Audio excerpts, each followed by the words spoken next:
I want to watch the news. Are you making headway at least? This is the news.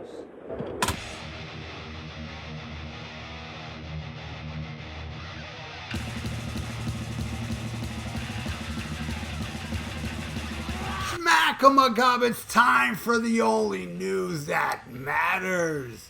And in a new interview with Midwest Mixtape Podcast, Blue Oyster Cult's vocalist and rhythm guitarist Eric Bloom once again talked about the famous Saturday night sketch, More Cowbell, which revolved around the band's most famous song, 1976 masterpiece, Don't Fear the Reaper. The skit, which aired on April 8th, the year 2000, featured Christopher Walken in the role of music producer, the Bruce Dickinson. Will Ferrell, by the way, Bruce Dickinson was a producer because the Cheap Trick box set I have was produced by Bruce Dickinson. So it's a different Bruce Dickinson. So anyway, Eric said, I never took offense to it. I can't speak for Buck, but it's been so many years now that I think originally he was worried that people were making fun of it or whatever sort of bothered him originally. But I actually was sitting at home and I saw it live, a rare Saturday Night Live that I was watching, where instead of being at a show. So I'm sitting on the couch and I'm watching SNL, and then they go behind the music, Blue Oyster Cult, and I go, what? And so I was a little shocked that they were doing BOC on SNL. And we've been sort of waiting for a call from them to say, come on the show and play for however many years that show's been on. They've never had us on the show. They had on a million acts that nobody's heard of, but never Blue Oyster Cult. I guess we'll probably never be on the show. So they did a little riff on us. You have to really put your finger on what makes that skit so funny. And I think what really makes it that funny is the fact that all the guys in the band starts cracking up during the skit. Jimmy Fallon starts laughing, and that set off everybody. And also the ridiculous lines from Christopher Walken, like, you're going to be wearing a gold diaper and all that stuff. It's just so silly. And that sets them. All the guys in the band started laughing. What does that even mean? And I had to watch it a time or two before. I was just shocked watching it and them do it. And I was even more shocked when I watched it the first time. But the second and third time, I started seeing what was funny about it. Because when they're doing it, it's not so funny.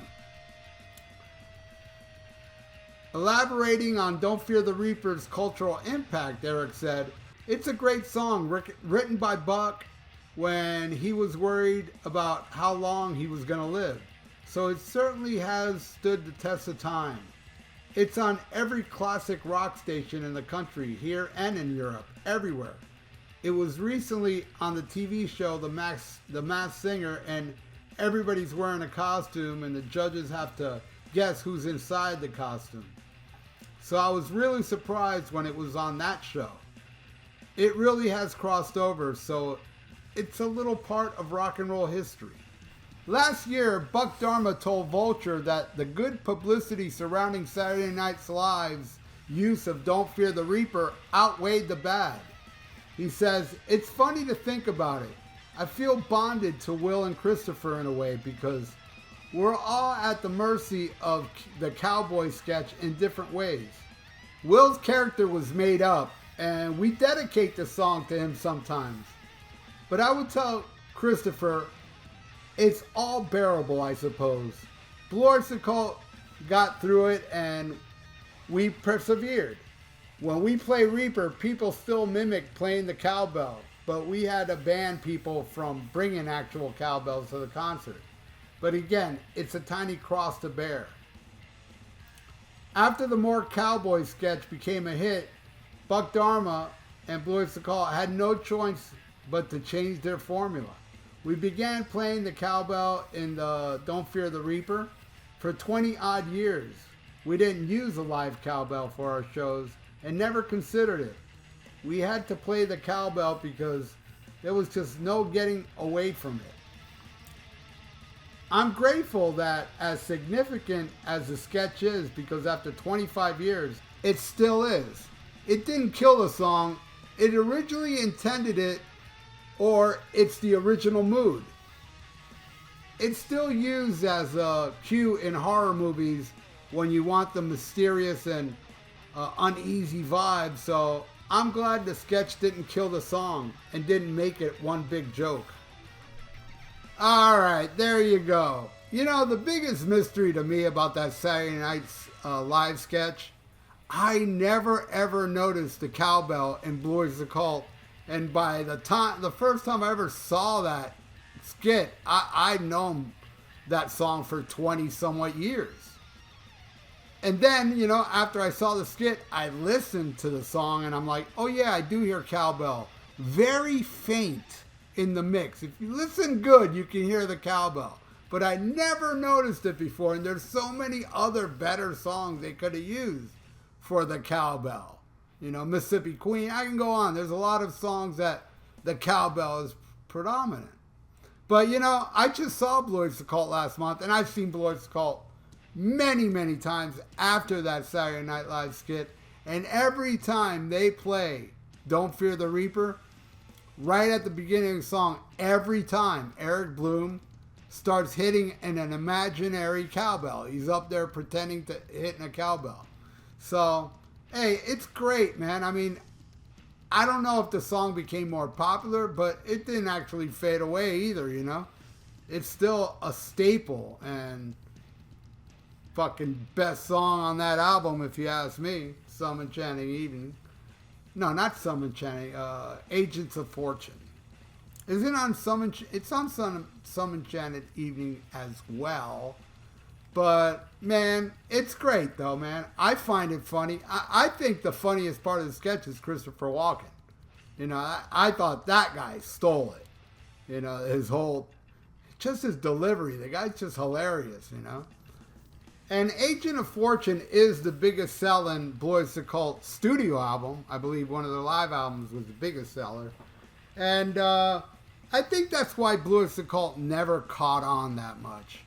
Because that album is so weird. Now, don't get me wrong. I do like it. But an average listener that would hear Don't Fear the Reaper, go out and buy that album and listen to the rest of it, I don't know if they would get... Well, I know they don't get it because look how much it's sold. And they've released better albums since, you know, that didn't sell squat. You know, because in my opinion, I think what happened with Blue Oyster Cult was the people that bought that album were so turned off by the rest of it, they didn't bother to look into other Blue Oyster Cult albums. Spectres was a great album, and Godzilla did do great, but not great enough, obviously, because Blue Oyster Cult's still a cult band. You know, they were an arena band. Damn, I saw Blue Oyster Cult co-headline with Heart at the Miami Baseball Stadium. They were huge, you know, back then. I saw them headline the Sportatorium with the big Godzilla behind them. I was lucky enough to see Blue Oyster Cult quite a few times in the 80s. But I never seen them as much as I do now because they're always coming down here, man. I've seen them play the golf course, not golf course, dog track for free once years ago. And, you know, I just saw them at the casino. And it was a decent turnout. It wasn't packed. I went to go see David Lee Roth at the same venue, and it wasn't packed either, but it had more than Blue Oyster Cult, which is not right, man. Blue Oyster Cult's phenomenal. I mean, but, hey, whatever, man. As long as they keep touring. And I love their shirt that says, Forever Touring. They're not going to pull that farewell tour crap. At least I hope they don't. But there you go, everybody. That is the only news that matters. And what do you all think? Leave it in the comments below about Saturday Night Skit. And do you think Agent of Fortune was an album that, you know, I know a lot of you love it, but I'm just saying, do you understand how a normal casual listener would listen to that and think, I like Don't Fear the Reaper. Anyway, leave it in the comments below. And thank you so much for watching The Only News That Matters. Please subscribe to my channel if you haven't. Ring that little notification bell and like the video. It's good for the YouTube algorithms. So stay frosty. Listen to Black Sabbath and Cultosaurus Erectus by Blue Oyster Cult and Schmack 'em a gob. Farewell and adieu to you fair Spanish ladies. Farewell and adieu, you ladies of Spain. For we've received orders for to sail back to Boston. And so never more shall we see you again.